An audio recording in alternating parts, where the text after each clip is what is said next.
Let's talk about our moving services. We have 3 options and you get to choose what best fits your needs. Option 1, we declutter. You don't want to take trash and things that you don't want to the new house. So let's get rid of it on the front end so you don't have to unpack it on the back end. Option 2, we unpack and organize in your new home. Imagine in a matter of days having every box not only unpacked, but also organized with purpose in your new home.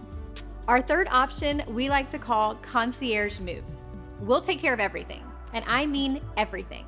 We'll declutter on the front end, and then we'll take care of coordinating the movers, the cleaners, and anything it takes to get out of your old home and into your new one. When we get to your new home, we're unpacking every single box and organizing and creating systems in your new home. But it doesn't end there. We'll stock your fridge, stock your pantry, light your favorite candle, and even hang your family pictures on the wall. It'll feel like we picked up your old house and dropped it into your new house, and you didn't have to lift a finger.